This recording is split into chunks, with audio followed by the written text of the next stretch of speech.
Welcome, welcome, and thank you so much for clicking on today's update. Today, yes, we are on Patreon going to give out all of the daily expected moves for those stocks on the right side of your screen. But we're also in this video here on YouTube completely for free. We're going to give out the daily expected moves for the SPY, for the Qs, and for IWM. Maybe check in on some volatility in a moment. Now, we were suggesting that we were going to possibly come down to that daily expected move, but the big topic for today is this bearish in some way? So we're going to talk about the good, we're going to talk about the bad, aka we're going to give some bearish and bullish scenarios. But right now, we do see that 2-hour chart is in positive territory. So some big things happened yesterday, and let's go over those first.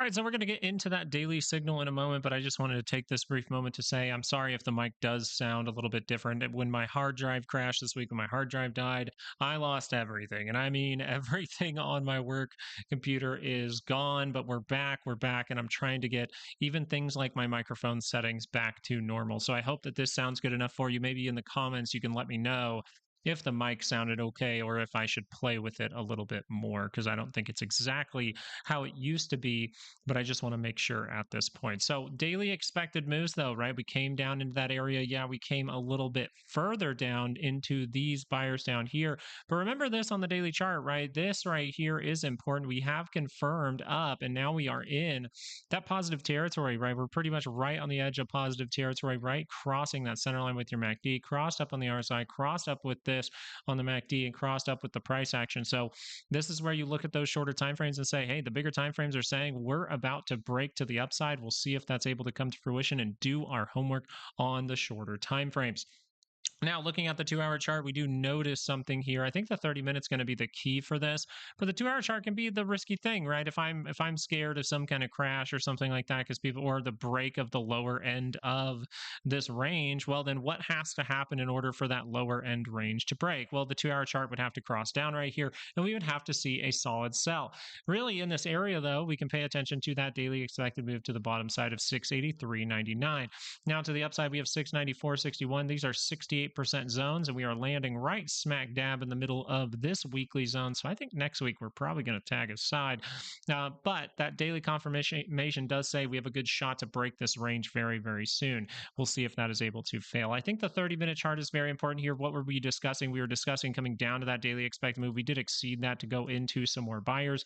The only scary thing about today, let's talk about that for a moment, right? The only really scary thing from this 30-minute chart is the fact that the selling was pretty fast, right? When that selling's pretty fast, you're always worried of some kind of flagging that's going to extend in some way. But if we take into consideration what happened a little bit ago, price action wise, we have taken out this high and made a new one.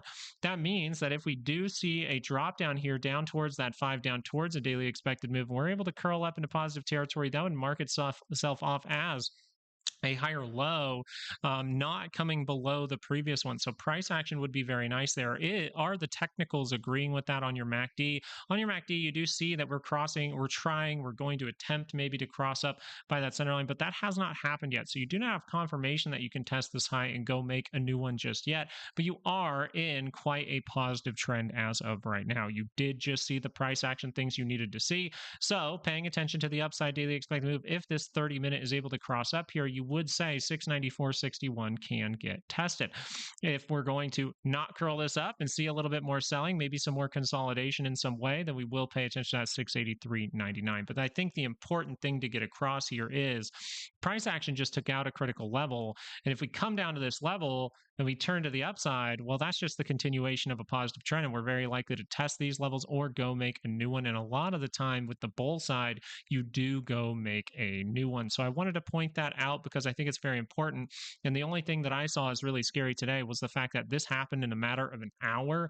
That's a very, very quick amount of selling. It can scare a lot of people in a lot of ways. And we'll check on volatility because I think volatility would be a good way to gauge, if I'm trading and I want to be a little bit more cautious, a little bit more trading like water, well, I can maybe use volatility to tell me, hey, are we going to see more bad things in the near future? So let's go over to the Qs, get you guys some daily expected moves and talk about what happened over there. But right now, it just looks like, hey, if that 30-minute can curl up, that seems to be the most probable thing from price action as you just took out these levels. So if that curls up, we can make our way towards 694.61.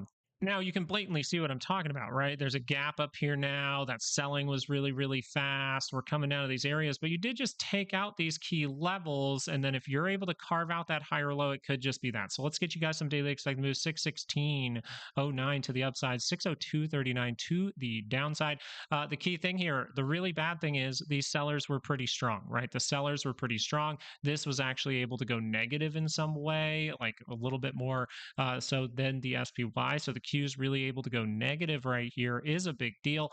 And we can check on that 2-hour chart in a moment. But if the 30-minute does curl up, this can be that higher low carving out. We can test this high and go make a new one. But the bearish thing here would be if that 2 hour is able to give us this confirmation, that would be kind of risky, right? We can all agree that that would be pretty risky because if we're curling to the downside for the 2 hour, then how are we going to continue to break and go up to that weekly expected move or next week's weekly expected move? So if the 2 hour is crossing down, I can treat it as risky, but there is some room here to that center line.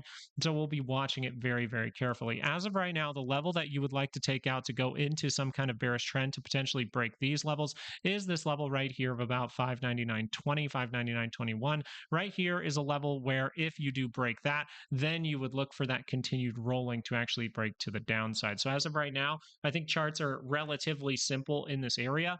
Price action has done the price action things as far as the 30-minute goes, but we have not done it for the 2 hour chart yet. But if the 30-minute's going to be bullish, well, then this 2 hour cannot cross down. So if the 2 hour crosses down, gets a little bit risky. If the 30-minute can cross to the upside, though, your daily expected move of 616.09 can get tested.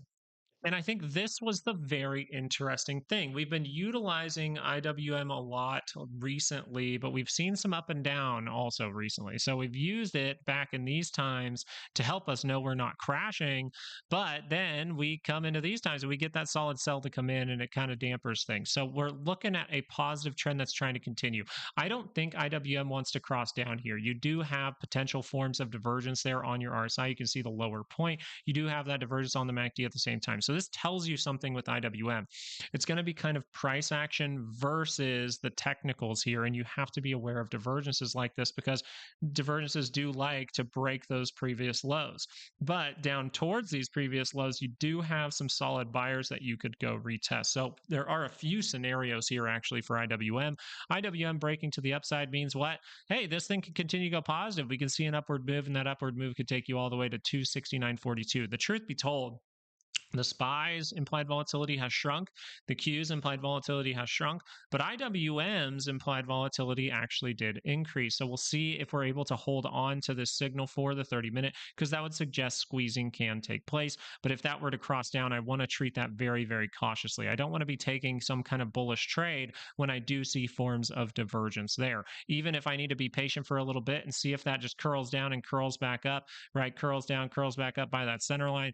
That's overall a good practice in my mind. So we do see here that the 2 hour is going a little bit more positive. That's a very, very good thing. As of right now, you have potential for that double bottom. The 2 hours pointed up. So what do we see here? If that 30-minute crosses down, it's risky. If the 2 hour crosses down, it is right by that negative territory. So this is where you kind of pile up the things and see if turning down is an overall bad thing as of right now. And I think you would suggest that going into a negative trend, coming down to 262.56 might not be that bad, but if this 2 hour is able to cross down, it would say, hey, that is a pretty bearish confirmation because you are so close to this center line. So we're kind of getting ripped around back and forth. It is still a period of time where we have to trade like water. It's critical for volatility. Volatility curling down on the daily should mean that we get a nice little pop to the upside, right? The confirmation from the SPY, the confirmation from the Qs. And actually, let's flash back over to IWM because I believe no, we haven't gotten confirmation there yet. But remember, IWM doesn't have divergence. IWM does not have the daily lower high or anything like that. So it would be a little bit interesting to turn down right here on the daily scale for IWM. In fact, IWM looks like it's trying to confirm to the upside, at least on that RSI. RSI is the early signal. That's why I like to wait on the MACD or do my homework on the 2 hour chart, just like we suggested just a moment ago. But if we bring this back over to volatility, we now have the SPY, the Qs, both confirmed on the daily chart to the upside, but IWM kind of lagging behind. This should lead towards some kind of squeeze to the upside, but we're still in the middle of that range. So we got to be careful with volatility, even if we do get a squeeze, if that thing curls back up into positive territory. I want to start mentioning this now. We might talk about it a little bit over the weekend. Now, what do we utilize to see if that daily chart has a good probability to turn up? Well, we're going to utilize that 2 hour chart. Now, the 2 hour chart, we were able to go up into this area. That makes sense. If you like price action for volatility, that makes total sense. And we would like to see a failure of this move. If you're bullish, you want this bullish thing to happen, you want some kind of squeeze, then you want volatility to turn down into negative territory. So let's go into the 30-minute then and see if we can pile up any argument that the 2 hour can turn down. Now, when you open up this 30-minute, you're actually in a positive trend again. You went all the way up to that 5, you went all the way up into the good price action level, but you have gone positive. So in this area, we do not see the 30-minute lower high. We do not see that 30-minute divergence just yet, which means we might not be out of the woods with volatility, but we'll see if the 2 hour chart is able to cross down at any point for volatility. So as of right now, we do see that the daily chart is confirmed down for volatility. The daily chart is confirmed up for the SPY, but the 30-minute chart here is suggesting volatility might not go away right now. So we have to still be cautious as we are still in the middle of that range. We need to see a break of that range to really get bullish. But the daily chart being crossed up, we can pay attention to the 30-minute for the SPY tomorrow, because the 30-minute, if that's able to cross up, we can maybe head to a daily expected upside move. But if the 2 hour chart does cross down here, it would say that this market's at more risk of testing these lower levels, which is always a risky thing as you're playing with the bottom of the range once again. Once again, my argument here is not that we are going to experience some kind of stock market crash, but I'm just following the signals as they develop and trying to talk to you guys in a way that's very clear that you can understand, that everyone can really understand, because I really like to be clear when I'm speaking, as clear as I can be. But right now, if the 2 hour chart curls down, kind of bad. If the 30-minute chart curls up, well, then you would look for that extension to take out this high, go make a new one, and you have a daily expected move right there. Patreon members, make sure to look out for some daily expected moves coming out in just a moment. But YouTube people, maybe you just come on over to Patreon or check in on Saturday for some kind of macro update. And if I do see anything interesting tomorrow, Patreon members, I will be posting on there as my system is back up and running. Thank you guys so much. Have a great rest of your day, and peace out.